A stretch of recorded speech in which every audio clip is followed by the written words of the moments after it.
Bom dia, Jo. Oi, Lucas, bom dia. Tati, João. Bom dia, Grace. Bem-vindos. Vocês estão me vendo bem? Eu estou aqui cuidando da luz. Bom dia. Muito bom. Que bom ter vocês aí. Bom dia, pessoal. Muito bom. Eu ontem fui dormir no outono e acordei na primavera. A gente chegou no Brasil ontem e foi muito curioso essa coisa de o que é avião, né? A gente realmente vai dormir numa estação e acorda em outro hemisfério. É fabuloso. E estava aqui maravilhada com essa capacidade que nós temos como seres humanos de criar essas coisas, né? A gente tão criativo, foi muito bom. Já estou aqui falando com vocês do mesmo fuso horário agora, são 10 mesmo para mim, não são mais 6 da manhã. Tá claro o dia aqui. E vamos lá. Vamos começar então. O tema hoje é relacionamento. Tema que importa a todos nós, né? Eu estava falando um pouquinho mais cedo no Stories, a respeito de que estudos mostram mesmo, um estudo que Harvard publicou, acho que há uns 3 anos atrás, é um estudo de corte, que eles chamam, né? São estudos longitudinais, eles levam décadas para se concluírem. E então Harvard, eles concluíram que 80% da nossa experiência de felicidade e bem-estar está relacionado à qualidade das nossas relações. E eu acho que achei assim muito legal a gente falar sobre isso hoje, né? A qualidade das nossas relações e o que meditação tem a ver com tudo isso. Como é que meditação pode nos ajudar a incrementar a qualidade das nossas relações e, por consequência, né, a qualidade da nossa percepção de bem-estar e de prazer na vida, de propósito e tudo mais. Então, é isso que eu vou abordar com vocês hoje. Quero de novo agradecer a presença de vocês aqui, poderem estar dedicando esse tempo, né, para a gente falar sobre esses assuntos e meditar juntos. Queria também pedir para vocês, por favor, mandem um aviãozinho aí para quem vocês acham que podem se interessar pelo assunto de relacionamento e meditação. Podem sentir que essa live pode ajudar, né? Porque esse é o objetivo, que a gente consiga criar juntos aqui um espaço onde a gente possa repensar, né, as nossas ideias a respeito de tudo isso. Chegou meu café. Thank you, Hannah. Então, bom dia, Beth, gostosura. Muito bom, gente. Então vamos lá, vamos pensar então um pouquinho sobre meditação e relacionamento. Tem muitas maneiras pelas quais a gente pode abordar a questão de relacionamento, né? Infinitas maneiras, né? De novo, nós somos seres relacionais do nascimento à morte, né? O que a gente sabe, o que um bebê humano sabe, desde o instante que ele nasce, ele não sabe muita coisa. Mas o que um bebê humano sabe, desde o instante que ele nasce, é que se tiver um rosto sorrindo para ele, todas as necessidades dele vão ser atendidas, né? E é isso que ele confia. Não à toa, e eu estudo bastante desenvolvimento humano, a gente vê que os bebês, eles têm o tempo deles, dos olhinhos ficarem fixos, né, numa imagem, está diretamente relacionado a se essa imagem remete a um rosto humano que sorri, né? Então, quando tem um rosto humano sorrindo para a gente, desde lá da hora que a gente nasce, bom dia, Fafá, desde a hora que a gente nasce, a gente sabe que as nossas necessidades básicas vão estar garantidas, né? Então, o ser humano faz muitas coisas para ter um sorriso, para ser reconhecido, para ser acolhido, né? Então, não à toa esses mais de 80% do nosso bem-estar está relacionado às capacidades, à qualidade das nossas relações, porque realmente na nossa formação, né, nós somos seres relacionais. O que acontece muitas vezes com as nossas relações, e coisa que poucos de nós paramos para pensar, é que a gente não enxerga o outro do jeito que o outro é, né? A gente enxerga o outro e o mundo do jeito que nós somos. Então, isso é amplamente conhecido, né? A gente filtra, e eu já falei isso para vocês em outros contextos, em outros vídeos, e isso é verdade para as relações também. A gente filtra a nossa apreensão de mundo, a quantidade de informações que a gente recebe do mundo e do outro através das nossas lentes de realidade, do nosso filtro. Então a gente não está olhando, quando a gente está olhando para o outro, né, a gente não está olhando para um outro que é, a gente está olhando para um outro que é apreendido através dos nossos filtros de realidade, que são nossos, exclusivamente nossos e são únicos, né? Isso significa dizer que o que a gente está fazendo, a gente está filtrando o tipo de informação que a gente recebe do outro, para aquelas informações que fazem sentido dentro do nosso escopo de realidade, dentro daquilo que a gente aprendeu que é certo e que é errado, dentro daquilo que faz com que a gente se sinta confortável, né? E uma das coisas que a meditação pode fazer por nós, e faz, é realmente derrubar esses filtros, né? Então, de maneira com que a gente possa receber da nossa experiência do outro outras informações, né? Então, o que eu estou falando aqui, gente?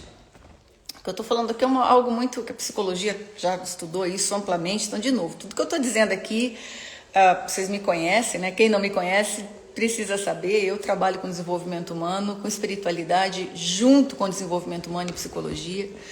E como é que a gente navega, né? Eu trabalho com uma mudança de paradigma, mudança de como a gente entende o mundo, né? E como se entende no mundo, e entende o outro no mundo. Esse é o meu trabalho. Então está sempre fundamentado com neurociência, com tecnologia de ponta das ciências da psicologia, de desenvolvimento e tudo mais. Então isso que eu estou falando para vocês aqui é amplamente divulgado e por enquanto é um consenso, né? A gente não vê o mundo então como o mundo é, a realidade como ela é, a gente percebe e apreende a realidade como nós somos. Isso é a mesma coisa que dizer que tudo que está à nossa volta, o outro inclusive, está a serviço da nossa ideia de nós mesmos, da nossa ideia de como o mundo é, né? Então vou trazer isso para termos práticos, ver se ajuda vocês se eu consigo esclarecer melhor isso. Então vamos lá, eu estou falando aqui especificamente de relacionamento. Se eu sou uma pessoa, vamos dizer, muito insegura, né? Se eu não tenho segurança a respeito do meu valor ou de quem eu sou e tudo mais, a tendência vai ser de que eu seja também muito ciumenta, né? Então, tudo que o outro trouxer de mim, para mim, da experiência da minha relação com ele, vai estar inconscientemente, e é essa que é a grande sacada, né? Porque conscientemente a gente tem uma leitura, uma narrativa de quem nós somos, mas dificilmente a vida não responde à nossa narrativa, ela responde às nossas crenças inconscientes, né? Então, dentro desse exemplo que eu estou falando, se eu sou alguém muito inseguro, se eu não tenho segurança do meu valor no mundo, a tendência vai ser que nas minhas relações, nas minhas trocas com o outro, essa experiência de desvalia apareça nas relações, né? A minha maneira de interpretar o que acontece vai estar, vamos dizer assim, limitada ou contaminada pela minha lente de desvalia, né? Então, digamos, por exemplo, lá que eu sou alguém muito insegura e tenho muito ciúme, que isso é uma coisa comum nas relações, né? A gente tem o senso de pertencimento e o medo de perder o outro, que implica também em dizer o medo de perder a pessoa que eu sou na presença do outro, né? Nietzsche trouxe isso de uma maneira muito interessante e que funciona muito para nível de ego, para mim, pelo menos, Faz sentido. Ele fala que a gente não ama o outro. A gente ama o que o outro sente por nós. A gente ama quando a gente se vê espelhado lá no outro e é isso que a gente ama, né? Não é? Amar o outro tá relacionado a um desapego de ideias muito profunda, que está mais relacionado ao amor incondicional, que é algo que todo mundo fala, a gente fala bastante de amor incondicional, mas muito poucas pessoas têm noção da profundidade que é isso, né? Então, voltando para o meu exemplo, eu tô lá na minha relação com o outro e sou alguém que tem uma sensação, uma crença a meu respeito muito inferior, de inferioridade. Aí, de repente, eu ligo para o outro não me responde, né? Ou não atende o telefone, eu mando uma mensagem e não responde. Aquilo imediatamente é interpretado através dessa lente de desvalia. Pode ter 1000 motivos pelos quais a outra pessoa não respondeu. Pode ser porque estava ocupada, porque não viu, porque N motivos, que não tem nada a ver com o meu valor no mundo. Mas imediatamente eu interpreto aquilo como, puxa, não sou importante o suficiente, né?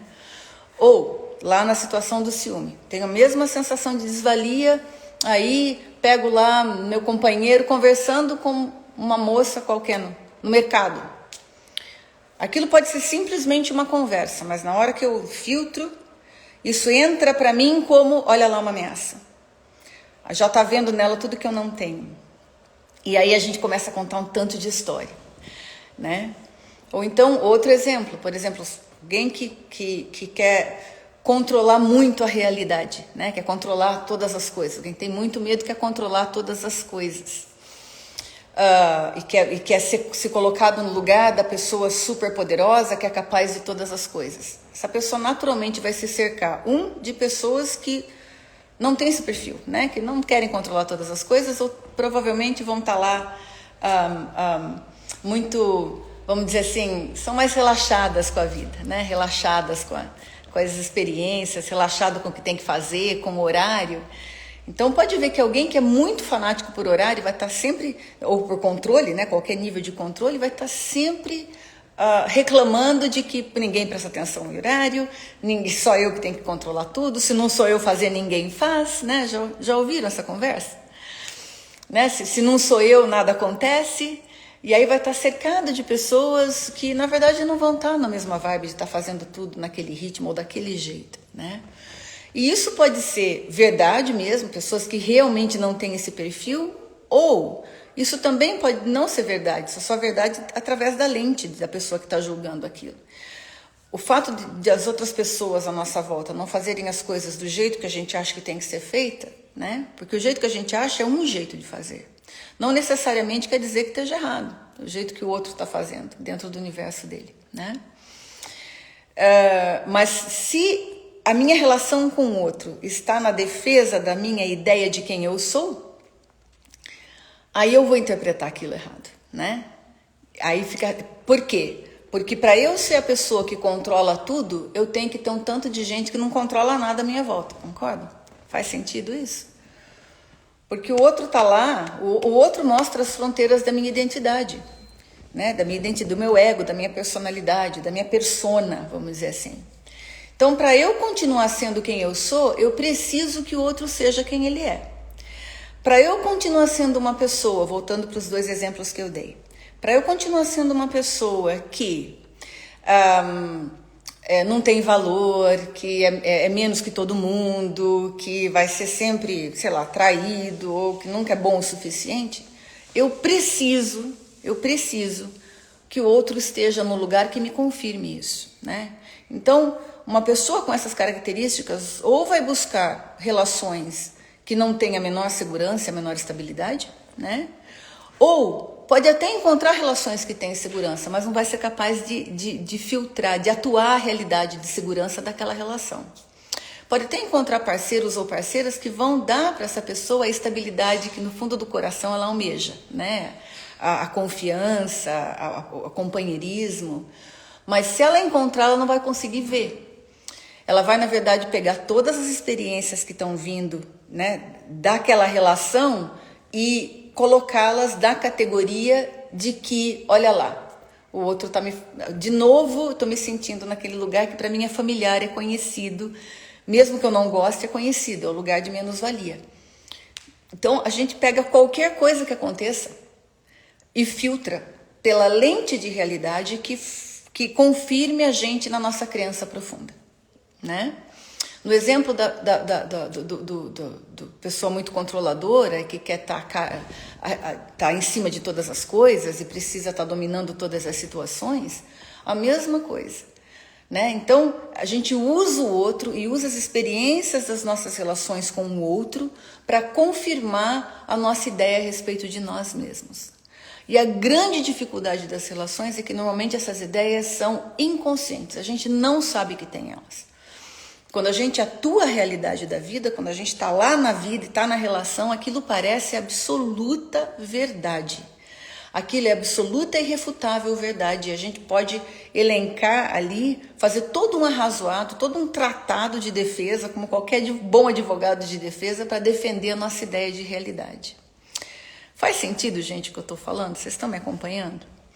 Podem me dar um joinha aí para ver se eu não estou indo muito longe e perdi né? Não quero perder vocês na linha do que eu estou dizendo. Faz sentido? Estão entendendo? Obrigada, Tati, Jô, obrigada. E Lucas, ótimo, obrigada, Fafá. Então é isso que acontece. Obrigada, gente. Então vou continuar aqui na minha elaboração, tá? Então, encerrando, a gente não enxerga as relações como as relações são. A gente não enxerga a realidade como ela é. A gente enxerga a realidade e o outro, que é parte da realidade, como nós somos. Que significa dizer, através das lentes de realidade inconscientes que nós temos dentro de nós. Das nossas crenças a respeito do mundo e das nossas crenças a respeito de nós mesmos. Né?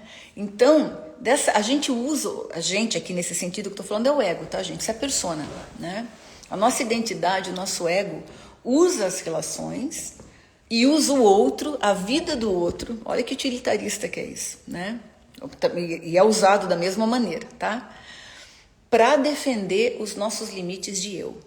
Eu, pequeno eu.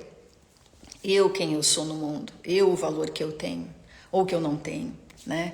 Eu, as minhas capacidades ou minhas incapacidades. E isso é uma enorme de uma violência. É muito violento isso. Isso é violento porque nos reduz e reduz ao outro a um conceito. E essa é uma das maiores violências que a gente pode cometer na vida. É nos reduzir ou reduzir o outro a um conceito. Porque nós não somos uma identidade fixa, né, no universo vazio, coisas no mundo. Nós somos um processo em desdobramento. Nós somos totalmente impermanentes, né? Um dos posts que eu coloquei no Saber essa semana, do Walt Whitman, que eu amo de paixão, é Eu Me Contradigo. É claro que eu me contradigo. Eu contenho multitudes. Que significa dizer que aquilo que é verdade no momento da nossa vida não necessariamente é verdade no momento seguinte. Né? E por quê? Porque nós nos transformamos, né? Eu vou trazer para vocês um pouquinho da ideia de viagem aqui, como é que isso se relaciona com o relacionamento. Eu viajo bastante, aí, né, e falam que as melhores viagens trazem sempre a gente de volta para casa. Eu acho linda essa frase, mas eu não concordo que a gente volte. A gente só vai, não tem voltar, né? Porque a pessoa que voltou para casa aqui ontem é uma pessoa acrescida e subtraída de um tanto de experiências que aconteceram nessas 3 semanas que eu tive fora. Eu nunca voltei. Eu sou como qualquer rio, qualquer ser humano é sempre novo, né? O rio está lá, as fronteiras do rio, as margens estão lá, mas a água que passa por ele é sempre nova. Ele corre, é sempre nova, né? Então, a pessoa que volta de uma viagem, a pessoa que se relaciona no próximo instante com o outro é sempre nova. E quando eu falo instante, gente, é instante mesmo, né? 2 milhões de células morrem por hora dentro de nós e são repostas. Quer dizer, o meu corpo inteiro físico, ele passa por mim, né? Ele já não é mais o mesmo em questão de uma semana. E o seu também. E o do outro também. Nós nunca voltamos, a gente sempre vai. Porque a gente está sempre acrescido ou subtraído de experiências que não nos definem mais. Não dá para a gente se fixar no universo e se definir ali. Quem faz isso é o ego. E por que o ego faz isso? Quem sabe essa resposta? Quem já está me acompanhando sabe por que o ego faz isso. O ego faz isso porque o objetivo do ego é nos manter vivos. Então, o que ele faz? Ele restringe o nosso universo desta maninha assim, o outro inclusive, nossas relações inclusive, porque daí ele pode controlar. Ele restringe inclusive o nosso universo em lugares onde não são bons para nós, né? Se eu sou uma pessoa altamente controladora e eu percebo que isso não ajuda em nada a minha experiência de bem-estar no mundo, né? Ou das pessoas que eu amo à minha volta, é importante que eu tenha capacidade de evoluir desse conceito, evoluir essa ideia de controle, né? Mas o ego não quer saber dessa conversa, porque de qualquer maneira os nossos hábitos eles estão ali a nosso serviço, eles estavam nos defendendo a vida inteira, né? Então, mesmo que eles não sejam bons, a tendência do ego é a estabilidade, é isso que o ego faz. O ego procura manter as coisas como elas são, mesmo que elas não sejam muito boas. E por quê? Porque ele já aprendeu a viver ali, né? Então a gente procura manter o outro e a nós mesmos num lugar muito fixo, porque a gente já aprendeu a viver ali. É um sofrimento, na verdade não é bem o que eu queria, mas pelo menos eu sei viver ali, né? E como o ego, a função dele é nos manter vivos, ele é uma estrutura de sobrevida. Para ele, a conversa não é entre expandir as nossas ideias anteriores sobre uma ideia melhor, é sempre entre vida e morte. Para o ego está sempre entre vida e morte. Então, a gente vai resistir enormemente a mudar e vai resistir enormemente a permitir que o outro mude dentro de nós. Então, às vezes, o outro já mudou faz tempo, mas a ideia, como a gente não se relaciona com o outro como ele é, a gente se relaciona como nós somos, a nossa ideia introjetada do outro dentro de nós não muda. E aí a pessoa já seguiu adiante, mas a gente continua se relacionando, batendo nos limites, né? Nos limites que nos definem, que são familiares para nós. E isso é muito violento, porque, de novo, a nossa verdadeira natureza, ela é nova a cada instante. Isso é aterrorizante por um aspecto, é maravilhoso, magnificente por outro, porque nos abre um mundo inteiro de possibilidades infinitas, tanto da nossa relação com o outro, como, e indissocialmente, porque uma coisa não existe sem a outra, da nossa relação com nós mesmos, não é? Eu posso ter tido o hábito de ser alguém muito controlador e muito ciumento a maior parte da minha vida, e hoje descobri que esse hábito, apesar de ter muito momentum atrás dele, não me serve mais. E começar a expandir para além dessas ideias que antes me protegiam, né? É uma coisa interessante a gente observar o ego, gente, porque o Ken Wilber fala isso muito, que é um dos integralistas, um dos teóricos que eu sigo bastante. Ele fala que o Deus de um nível é o demônio do nível seguinte de consciência, né? Que é o mesmo que dizer que aquilo que nos protege, para efeito do que a gente está falando aqui, aquilo que nos protege num nível de consciência, num patamar de existência, quando a gente expande para o nível seguinte, é exatamente o que nos limita. Então, voltando para os dois exemplos que eu dei, né, e vocês podem expandir isso, portanto, que vocês, para todas as perspectivas sobre relacionamento, a mesma estrutura de ego que me protege na hora que eu sou muito ciumenta, daí eu tento controlar o outro, controlar a experiência do outro, né? Onde vai, se ligar, ficar, enfim, em cima das redes sociais para vendo com quem estava, o que fez, qualquer, né? Qualquer hábito, qualquer ação que valide essa experiência. Essa mesma coisa que me faz me sentir segura num nível de consciência, quando eu expando, é a coisa que eu tenho que superar. É aquilo que é o demônio desse nível agora. Quer dizer, o Deus que era o meu refúgio no nível de consciência, no nível seguinte, na hora que a gente amadurece, cresce, passa a ser o demon, né? Que a gente tem que conquistar e tem que superar, né? Isso é muito difícil, porque muitas vezes a gente vê onde é que a gente está errando. Mas é tão mais fácil colocar isso na conta do outro, né? É tão mais fácil na hora que o outro faz alguma coisa que dispara um processo dentro de mim, culpar o outro, tipo, porque você fez isso eu me senti assim. Mas isso não é maduro, né? Porque a gente tem que ser responsável pelas coisas que a gente sente. Por que eu estou dizendo isso? Porque se a gente não tivesse, né, vamos dizer, voltar lá no exemplo da pessoa controladora ou da pessoa ciumenta, né, que é um outro nível de controle, outro tipo de controle, se a gente não tivesse dentro de nós essa crença limitante de que se eu não controlar o outro vai me deixar, aquilo que o outro faz não deflagraria esse processo em mim, percebe? Então não está lá fora.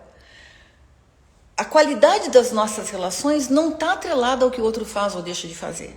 Ela está atrelada a como a gente responde a isso. E o primeiro ponto de resposta é a gente ser responsável pela nossa experiência, pelo que a gente está sentindo. Isso é um direito e isso é um dever. Todo ser humano tem o direito de sentir o que ele está sentindo.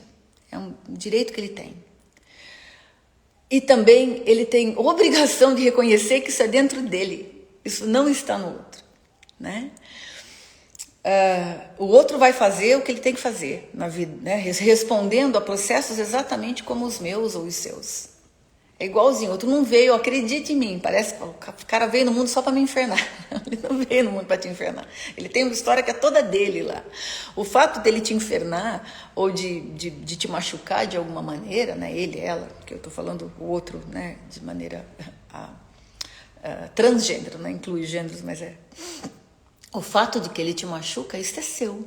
Isso está atrelado à tua experiência de realidade, às tuas lentes de realidade. Ele está lá para te mostrar isso, né? Para que você possa expandir para além daquilo que não te serve mais. Então, uma das maneiras da gente olhar para as relações desafiadoras são os nossos pequenos tiranos, né? Eles são pequenos porque eles não têm todo esse poder que a gente atribui para eles, a gente dá, né? Mas eles são tiranos, porque eles têm um poder porque quando dispara o nosso gatilho, a gente é completamente arrastado por aquela experiência, emocionalmente por isso, né? E porque deflagra crenças inconscientes a respeito de quem nós somos, de como a vida é, de onde é que está o valor das coisas. Tudo isso é paradigma, gente, né?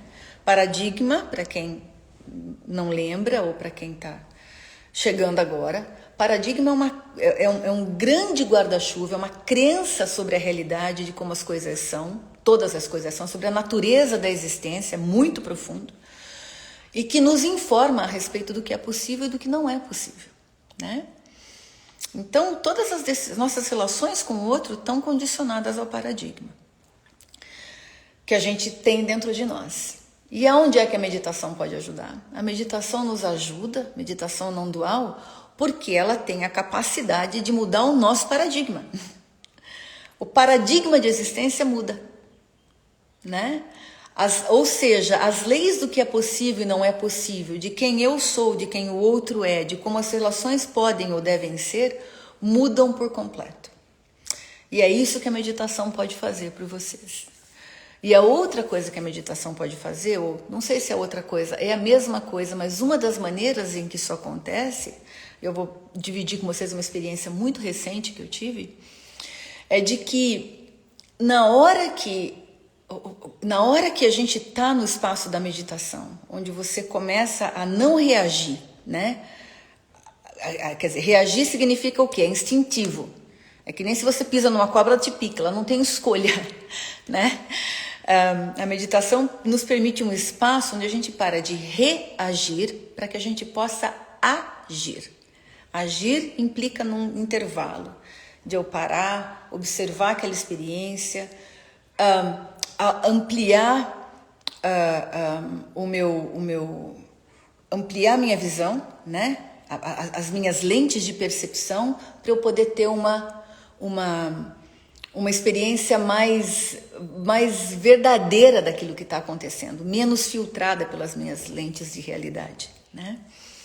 Então, o que a meditação não dual nos proporciona é a possibilidade de, primeiro, para de reagir.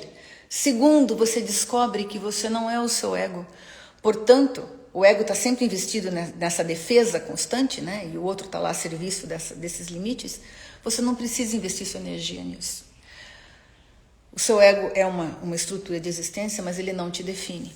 E é o que a meditação não dual pode fazer por você, né? Alguém perguntou aqui o que é meditação não dual.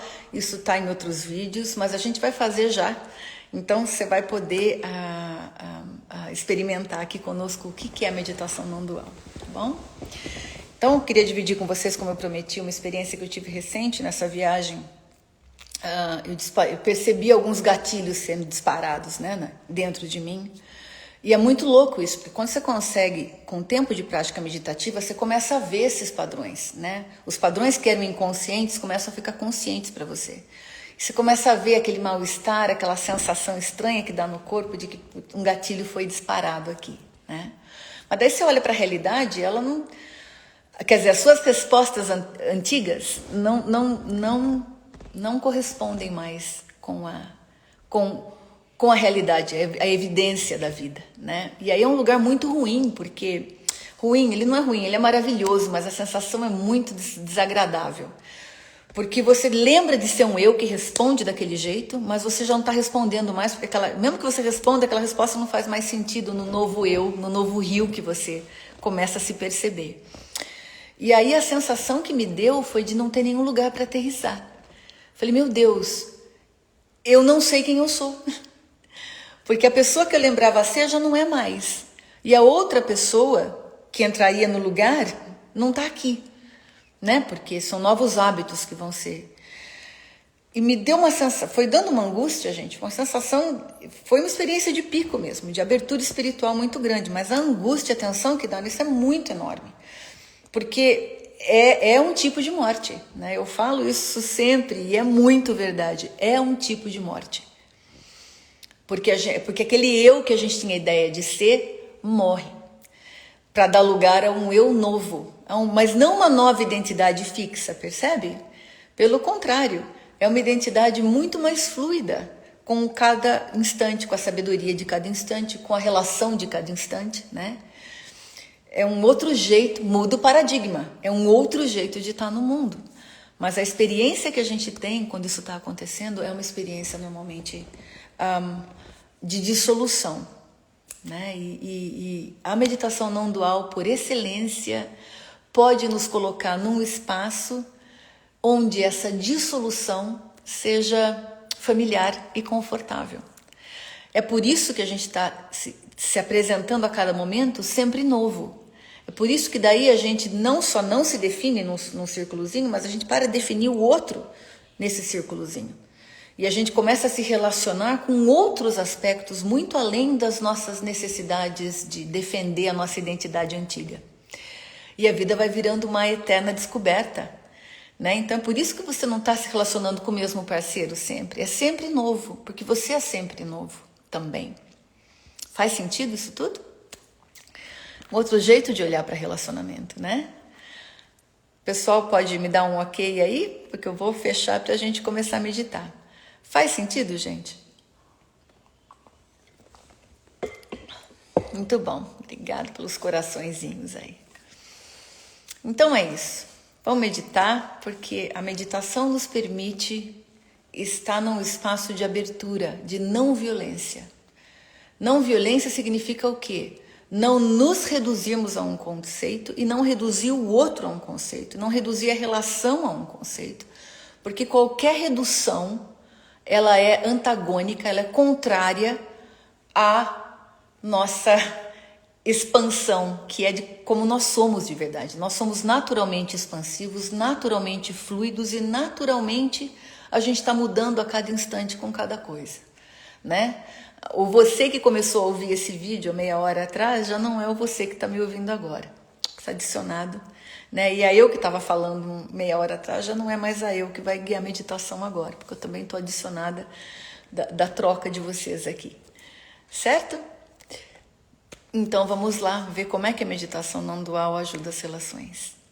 Ela nos permite ficar num estado de não reatividade e principalmente de poder ver a realidade como ela é, que é muito maior do que os limites dos nossos confins, do confinamento da nossa mente egoica, tá bom? Então, posição de meditação, vou colocar aqui um timer pra gente.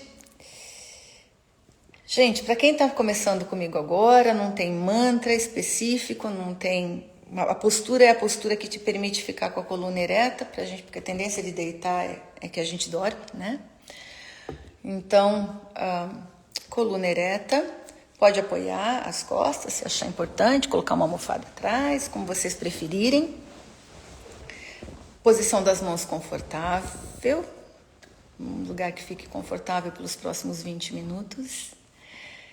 E feche os olhos e relaxe. Vamos lá?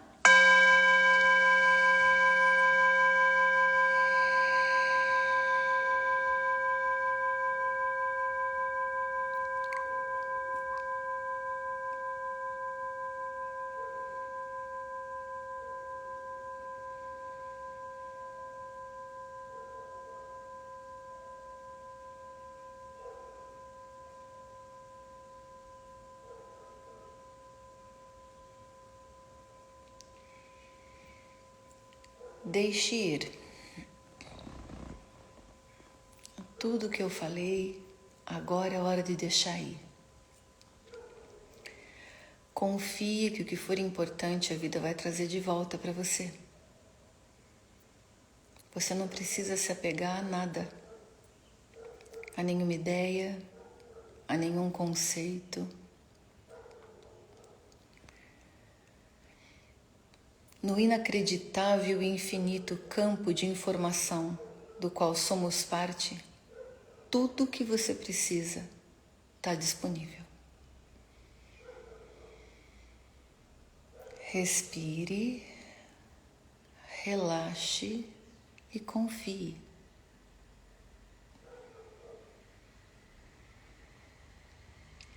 A vida está o tempo todo falando com você.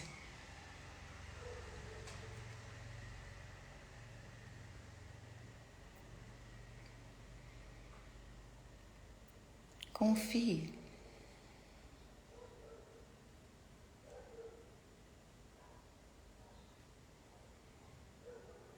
Não tem nada para fazer.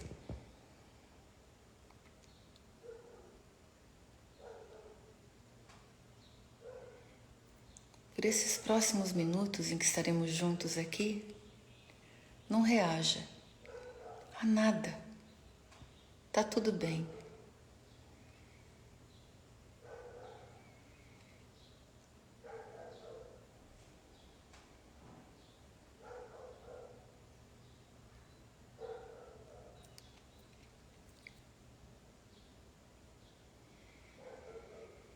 Só seja.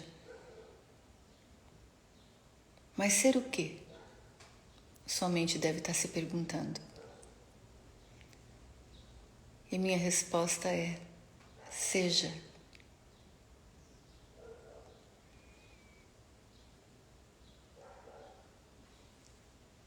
Quando Moisés pergunta para a sarça ardente no deserto: quem és?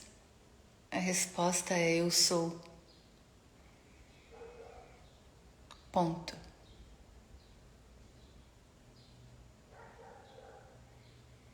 Nenhum adjetivo pode qualificar a sua verdadeira natureza. Nenhum adjetivo pode qualificar a verdadeira natureza de qualquer outra pessoa que você conheça.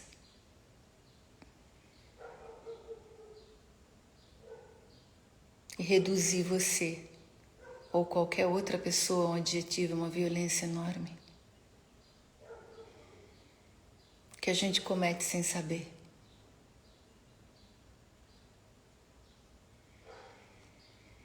Esse aqui é o espaço onde a gente só é.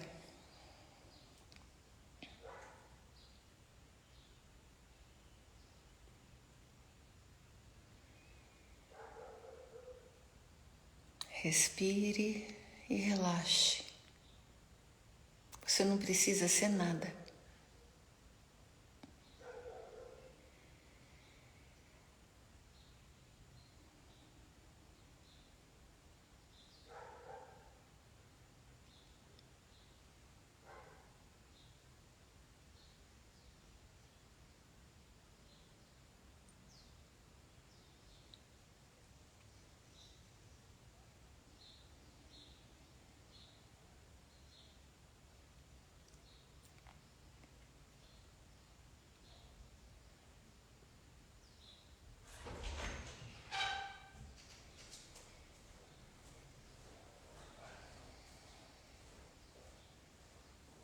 além das ideias de certo e errado, além das ideias de eu e o outro,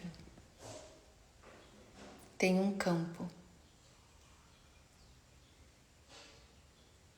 A gente está se encontrando nesse campo.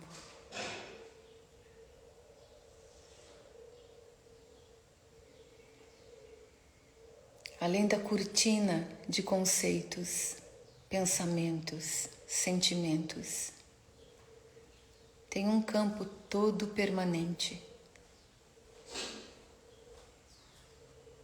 todo presente, que não aumenta nem diminui por conta de nenhuma ideia.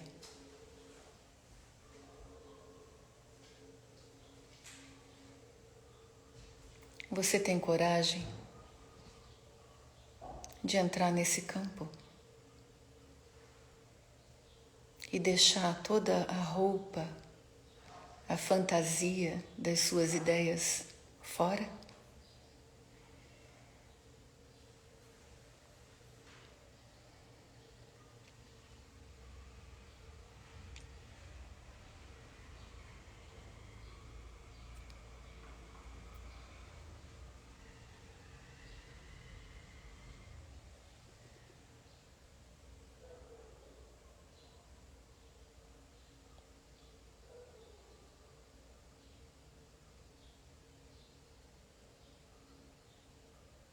Relaxar significa relaxar as nossas fronteiras, relaxar os nossos limites e expandir. Melhor ainda, habitar a expansão que você já é.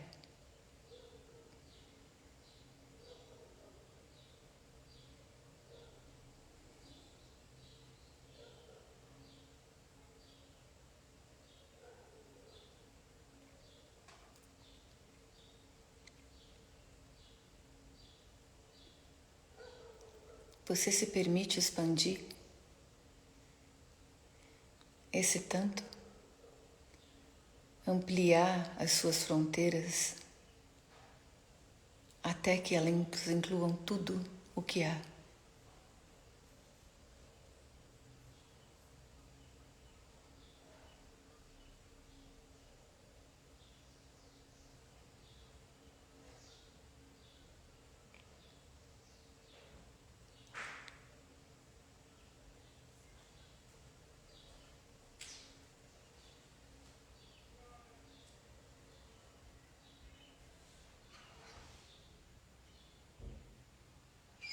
E se você tem essa coragem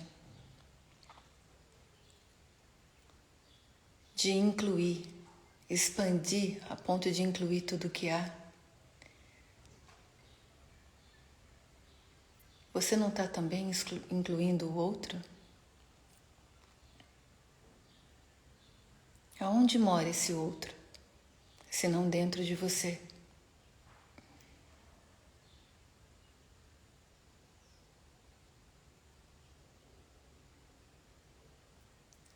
Quem é esse outro, se não um outro aspecto de você mesmo? Da mesma suprema consciência.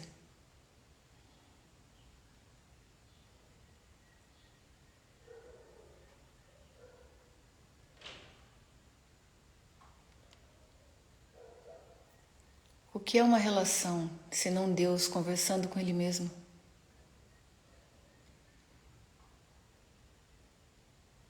Escondido atrás de personas finitas, limitáveis.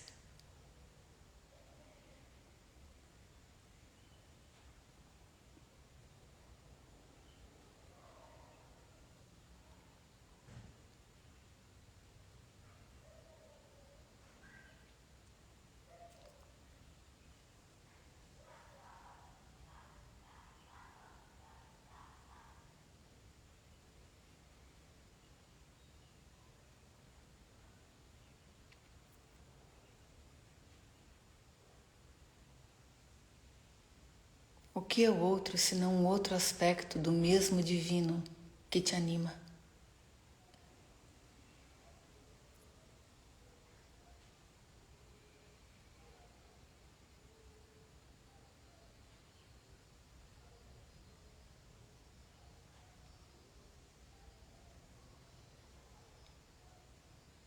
E Jung dizia que onde é o outro, há medo. E o meu convite para você é: há outro?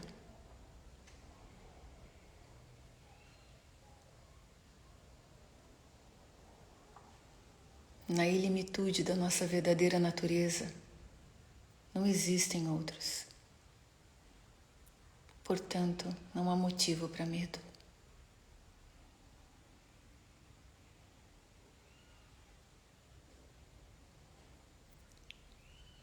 Você tem a ousadia de entreter essa ideia?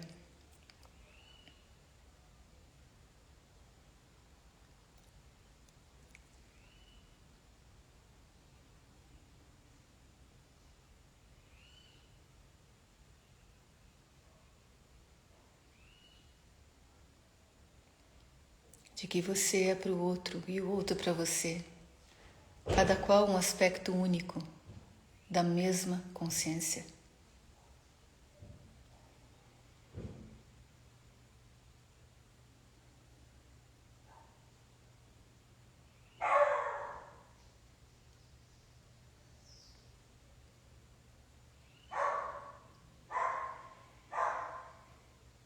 Relaxe na expansão da sua verdadeira natureza.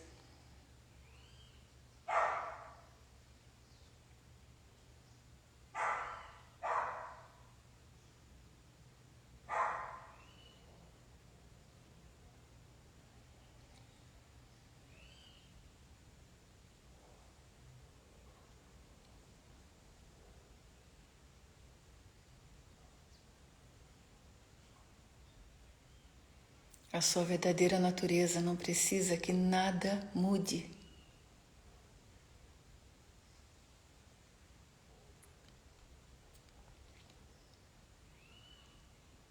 Porque ela já é.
Mesmo que uma parte de você esteja tentando entender o que é isso, e não vai conseguir nunca, porque sua verdadeira natureza é maior do que qualquer compreensão. Relaxe. Esse é o papel da sua mente, tentar entender, para daí saber como é que ela pode ser. Tudo bem, é o que ela faz, deixa ela fazer. Você não precisa responder. Você não precisa entender. É só ser.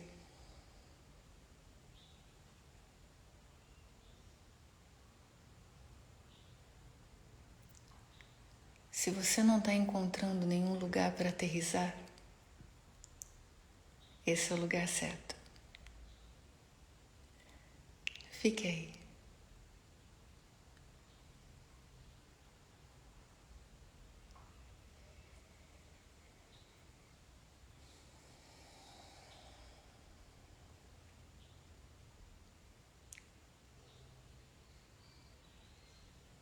O lugar no qual você não sabe nada é o lugar certo para se estar agora.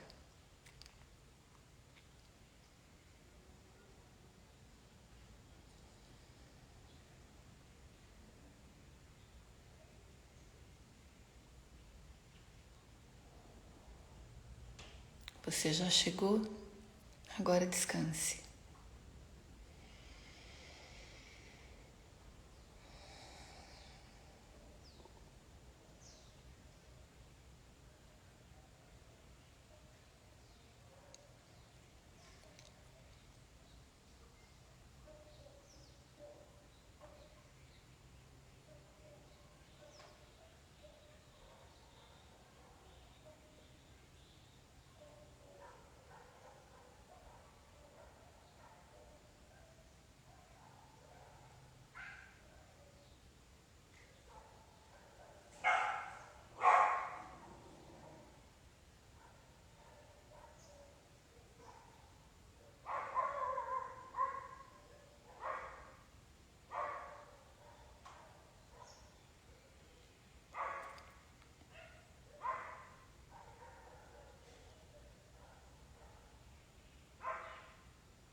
Muito bem.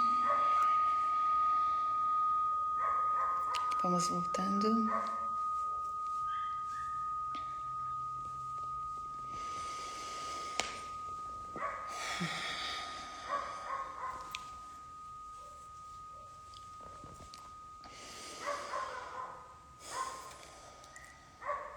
Tudo bem?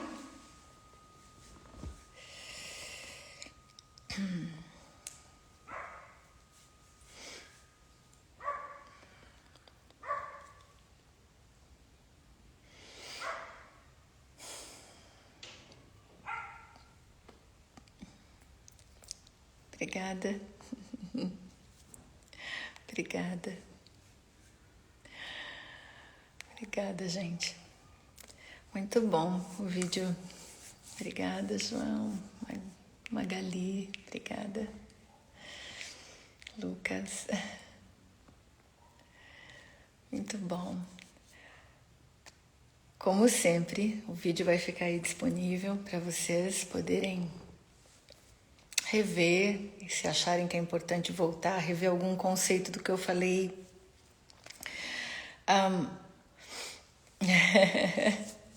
Bom demais, né? Nos abraçarmos esse campo de consciência. Muito bom. Obrigada, Grace, Beth, Fafá. Os conceitos da meditação não dual, né, são sempre atrelados a um único campo de consciência, né? Nós somos expressões de um único evento cósmico. É muito além da gente estar conectado. É muito mais profundo que isso, né? Nós somos a mesma coisa. Nós somos a expressão de uma única coisa. Cada qual uma expressão única, né? Como se fossem raios de um único sol.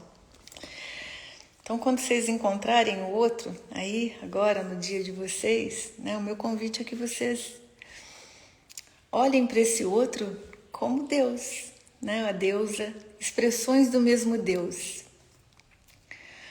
Mesmo que não seja uma expressão muito agradável para você, o que te gere desconforto, dispare alguns gatilhos, mas incluir essa dimensão divina, né? Que também é o outro. Ele é raio do mesmo sol que eu sou e vocês são, né? Nós somos raios de um único sol a partir da perspectiva da não dualidade, né? Tem só um único, não dois, né? Então, poder olhar para o outro com esse olhar de reconhecimento da divindade que o anima, que é a mesma que te anima, né? E depois observe na experiência de vocês como é que a relação com o outro pode ser impactada quando vocês adicionam essa dimensão de realidade na troca, tá bom? Um ótimo domingo para vocês. Um beijo abraçado a todos. A gente se vê então no domingo que vem, né? Se a vida permitir, e que seja uma semana de muita expansão para todos nós. Um abraço, gente. Fiquem bem. Tchau.